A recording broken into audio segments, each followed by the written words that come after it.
Assalamualaikum warahmatullahi wabarakatuh. Kami dari kelompok 2 akan menerangkan mata kuliah Sistem Operasi, yaitu Praktikum 9, Manajemen Perangkat Keras. Pokok bahasan sendiri adalah manajemen perangkat keras. Tujuan belajar. Setelah mempelajari materi dalam bab ini, mahasiswa diharapkan mampu 1. Mengetahui bagaimana melihat perangkat keras yang terpasang pada sistem komputer.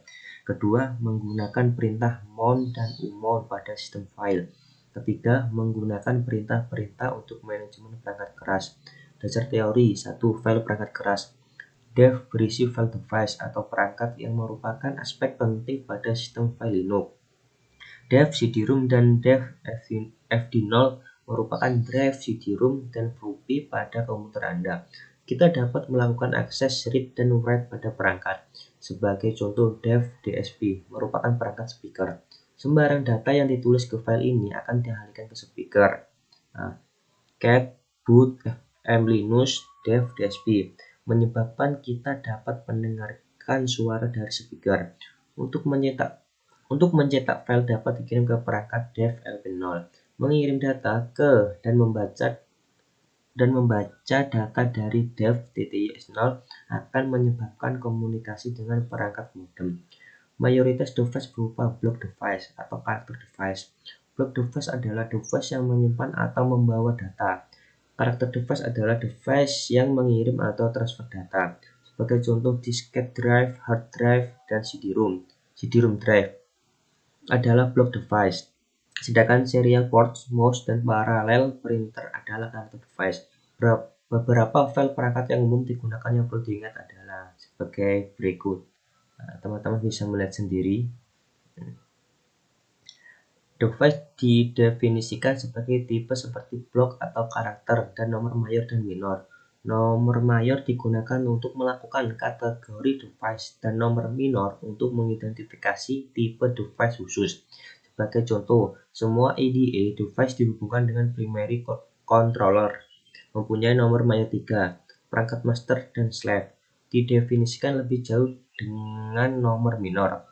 Terdapat dua nomor sebelum tanggal yang tercetak. Jika kita lakukan perintah SLLHD, maka akan terlihat nomor mayor untuk perangkat HDA dan HDB adalah 3. Nomor minor berupa untuk setiap partisi tertentu. Kita dapat selalu membuat perangkat menggunakan script pakai dev, di mana akan diletakkan pada direktori dev. 2. Perintah mon dan umon. Sebelum menggunakan sistem file, harus dimon terlebih dahulu. Kemudian sistem operasi dapat mengerjakan penyimpanan file, karena semua file Unix berada pada satu pohon direktori. Operasi mon akan terlihat seperti isi dari subdirektori yang ada pada sistem file yang sudah dilakukan mounting. Contoh perintah mon dev hda2 home. Teman-teman bisa lihat sendiri. Perintah mon mempunyai dua argumen. Argumen pertama adalah file device yang berhubungan dengan disk atau partisi dari sistem file. Argumen kedua adalah direktori yang dimounting. Perintah di atas berarti bahwa dev hda2 dilakukan mounting ke home. Begitu juga dengan user. Perbedaan antara file device, dev hda2 dan direktori mon home adalah file device memberikan akses ke isi disk mentah.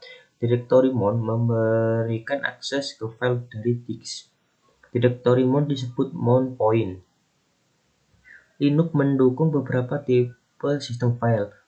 Mon akan menebak tipe dari sistem file. Opsi T, fstype akan memberikan spesifikasi tipe sistem file. Sebagai contoh, untuk mon floppy, MS-DOS dapat menggunakan perintah berikut.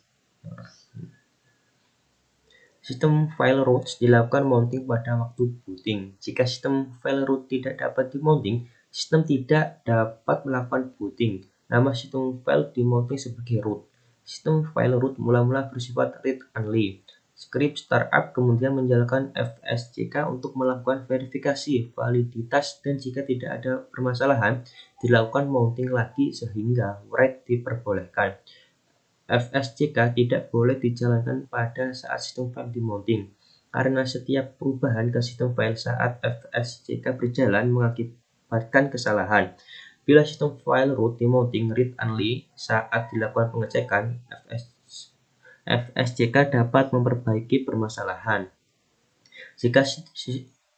Jika sistem file tidak diperlukan untuk demounting, dapat dilakukan unmounting dengan perintah unmount. Perintah unmount mempunyai satu argumen berupa file device atau mount point. Sebagai contoh, untuk unmount direktori pada contoh di atas dapat digunakan perintah unmount da2 dan unmount user. Kita dapat melihat perangkat floppy dan mount point yang diizinkan pada etc fstab. Contohnya seperti ini. Kolom terdiri dari file device, direktori mounting, tipe sistem file, opsi, frekuensi backup, VSCK, pass number. Opsi no auto menghentikan mounting yang dilakukan secara otomatis jika sistem dimulai. Misalnya menghentikan mount A. Opsi user mengizinkan sembarang user melakukan mounting sistem file dan karena alasan keamanan, eksekusi program tidak diizinkan. Jika ingin menyediakan akses ke beberapa file floppy, perlu diberikan beberapa mount point. Setting berbeda untuk setiap mount point. Sebagai contoh, untuk memberikan akses ke floppy, MS-DOS, dan ext2, dilakukan perubahan baris pada etc fstab. Oke, jadi kita langsung saja mulai praktikumnya. Percobaan pertama adalah melihat perangkat pada sistem komputer. 1. Melihat daftar perangkat. Perhatikan apakah perangkat-perangkat yang disebutkan pada dasar teori terdapat pada komputer Anda. Perhatikan tipe perangkat berupa block device atau karakter device. Apa yang membedakan suatu perangkat merupakan block device atau karakter device? Kita cari tahu dengan mengetikkan perintah ini. ls-l dev. Nah, di sini akan tampil list semua perangkat yang ada di komputer kita. Perhatikan nomor mayor dan minor pada perangkat harddisk Anda. Apa maksudnya? Kita akan coba ketikkan ls-l dev hd. Nah, ternyata nggak bisa karena sintaksnya salah. Seharusnya jika di komputer ini ada harddisknya, dia akan ada directory dev hd seperti ini, atau kita bisa lihat dengan grep hd. Nah, cuman karena komputer ini nggak ada harddisknya ya, tapi pakai SSD, jadinya nggak ada directory HD. Oke, jadi kita langsung ke percobaan kedua. Melihat daftar perangkat yang ada pada sistem file utama. Perhatikan titik mount untuk perangkat floppy dan CD-ROM. Perhatikan opsi yang ada dan jelaskan maksudnya. Untuk melihat ini titik mount untuk perangkat floppy dan CD-ROM, kita harus masukkan perintah cat etc fstab. Nah, di sini tidak ada untuk floppy dan CD-ROM karena memang di laptop saya nggak ada CD-ROM-nya dan juga nggak ada floppy disknya. Jadinya yang ada cuman di sini NVMe SSD-nya dan ada partisi EFI juga. Jadi di sini nggak tampil untuk CD-ROM dan floppy-nya.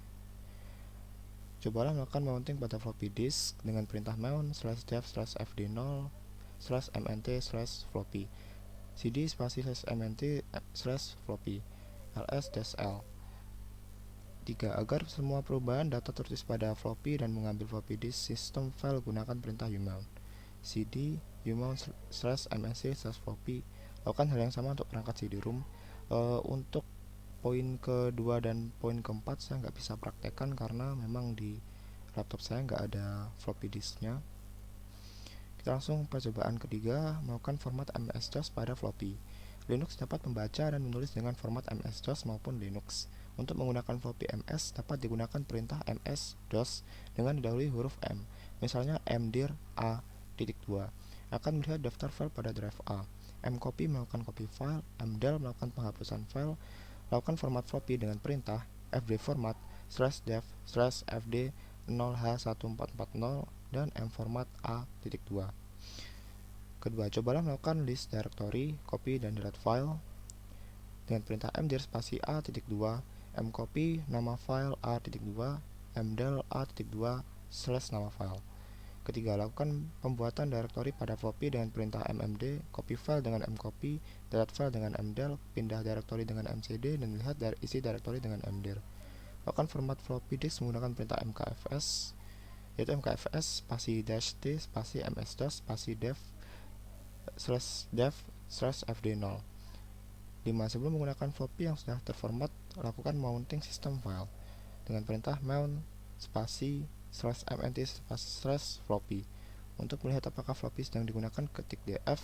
Dan ketujuh, lakukan unmount terhadap floppy disk dengan perintah umount /mnt / floppy. Di sini untuk percobaan ketiga saya sepenuhnya nggak bisa praktekkan karena sekali lagi tidak ada floppy disk di laptop ini. Jadi sekian untuk praktikumnya. Terima kasih.